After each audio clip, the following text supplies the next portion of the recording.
Anda tahu nggak kenapa begitu banyak orang susah sekali dan butuh waktu yang lama untuk sembuh dari penyakit GERD dan anxiety? Mungkin termaksud Anda. Kenapa? Karena sebagian besar dari mereka itu cuma fokus ke masalah lambung saja. Fokus sembuhin masalah lambung saja. Fokus untuk sembuhin masalah GERD-nya saja gitu. Ke dokter, sudah, bahkan sudah berkali-kali ke dokter dikasih resep, bahkan ada yang sampai endoskopi ketahuan masalahnya masalah lambung, dikasih obat, diresepin 5 resep, ada yang 3 resep, bahkan ada yang sampai 7 macam resep, minum habis nggak sembuh, ke dokter lagi nggak sembuh-sembuh juga, minum lagi ramuan ini ramuan itu nggak sembuh-sembuh juga. Kenapa?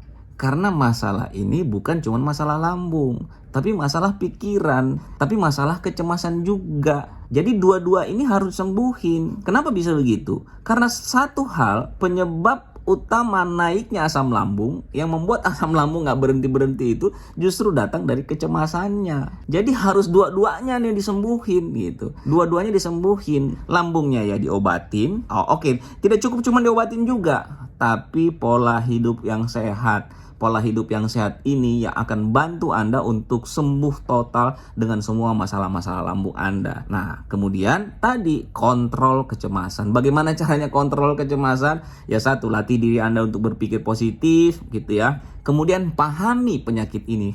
Bagaimana sih cara memahami penyakit ini? Ya belajar.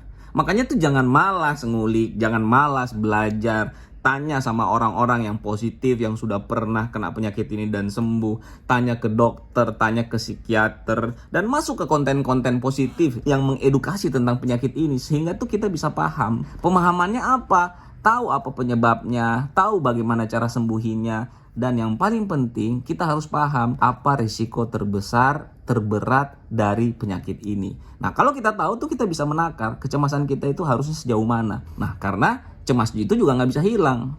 Ya, cemas kita itu cuman berlebihan, cemas kita itu cuman di luar kontrol, kecemasan kita itu cuman melewati level. Nah, sekarang bagaimana kita turunkan kecemasan kita tadi yang levelnya terlalu tinggi, turun ke level kecemasan yang standar. Nah, jadi dua-duanya tidak cukup cuman dengan obat, tidak cukup dengan menyembuhkan masalah lambung saja.